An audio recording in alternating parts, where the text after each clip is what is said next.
Qu'est-ce que tu penses, toi, de l'arrivée de cette nouvelle technologie qui, telle de l'herpès, est intégrée dans nos modes de vie? On ne peut plus faire sans. Vers quoi on va? Qu'est-ce que tu en penses? Le grand tout, le grand cerveau, on va plus vers une sorte d'uniformité globale où on est tous le grand tout, les mêmes, ou est-ce qu'on est justement dans l'accès à la diversité? Le terme le grand tout, en fait, ça me fait beaucoup rire parce que c'est le nom d'une communauté hippie dans laquelle mon oncle a habité. Génial, comment s'appelle ton oncle? Un truc comme ça, c'est très amusant. Comment s'appelle ton oncle? Daniel Cohn-Bendit. Non, c'est pas vrai ça. Non, c'est très amusant ce côté dédicace à ton oncle, c'est ça que je voulais faire. Exactement, exactement. Non, ça c'est très amusant, je trouve, d'utiliser ce genre de termes, le grand tout et autres. Ça signale une certaine vision qu'on peut avoir d'Internet comme la solution à tous nos problèmes. Alors, Internet, c'est d'abord, avant tout, quand même un outil de communication. Il y a eu d'autres outils de communication avant. On a eu les livres, ça c'était un outil de communication. On a eu le téléphone, on a eu le téléphone portable. Et ce qui me paraît intéressant, c'est noter que le téléphone portable, par exemple, il y a toujours deux types de discours sur le téléphone qui sont valables. Ou bien c'est ah là, on peut m'appeler tout le temps, c'est horrible, je suis jamais chez moi, on peut toujours me téléphoner, me demander du boulot. Ou bien au contraire, j'ai pas besoin d'être au bureau et on peut m'appeler tout le temps. Donc, hygiène de vie, encore une fois. Voilà, donc le truc intéressant sur le téléphone portable, c'est qu'il y a plusieurs types de discours qui fonctionnent, alors qu'à propos d'Internet, il y a quand même tout cet immense discours de c'est la solution à tous nos problèmes, c'est magnifique, ça va tout solutionner. Et ça, moi, ça me pose un petit problème quand même. C'est les nouvelles techno en général, plus qu'Internet, qui vont nous sauver.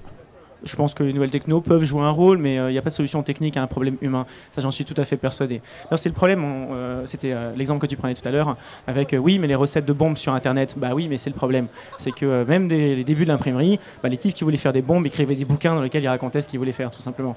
Donc ça, c'est un problème humain, fondamentalement, et c'est pas un problème technique.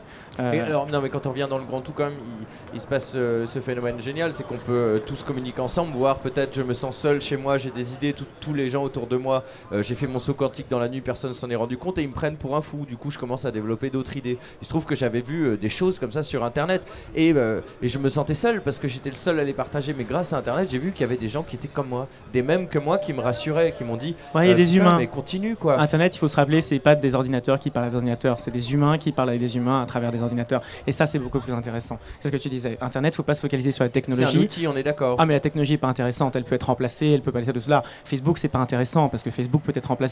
L'email, c'est pas intéressant. Ça peut être remplacé par d'autres techniques. Ce qui est intéressant, c'est comment les humains s'en servent pour parler à d'autres humains. Là, ça devient bien. Mais donc, c'est une illusion ou pas alors, ce fait de croire au grand tout, du côté participatif, partage dont parlait Xavier? Pour moi, il y a une réelle illusion technologique, ça c'est clair. C'est pas parce qu'un outil permet de faire quelque chose que les gens vont nécessairement le faire. Puis l'outil a été créé par des personnes qui avaient un certain état d'esprit. Il faut savoir que globalement, finalement, les personnes qui ont commencé à créer Internet, les universitaires notamment, ont commencé à discuter entre eux, ont reproduit leur fonctionnement traditionnel. C'est-à-dire, on partage l'information, on discute, tous égalité de travail, on va mettre nos résultats en ligne pour les discuter. Ça c'est très bien, ça fonctionne dans les petites communautés aussi. Mais après, finalement, si on commence à dérouler un petit peu le fil, quand on parle de grand tout et tout ça, il y a une sorte de conscience universelle qui serait magnifique. Où grâce à une technologie... Timothy Leary, quoi. Mais voilà, c'est ça, c'est grâce à une technologie, en fait, on arriverait aux abeilles, la fameuse ruche, tout le monde se comprend, tout le monde partage l'information en même temps. Ça, j'en suis pas certain. Ce qui est amusant à noter, finalement, c'est que Mark Zuckerberg, quand il rêve la nuit, il pense à la télépathie. Il aimerait que tout le monde communique sans barrière, que tout le monde se comprenne. Et je crois aussi à ça. Et voilà. Et il a dit ça ou c'est toi qui le dis? Non, ça c'est moi qui le dis. Non, mais il n'y a pas besoin qu'il le dise pour qu'il le pense, entre guillemets. C'est vraiment ancré derrière dans tout ça, quoi. Mais Timothy Leary le disait aussi dans ses délires de LSD, que c'était une forme d'aboutissement, quoi. C'est le langage universel et la capacité de... Donc on vient de comparer Internet ou LSD, hein.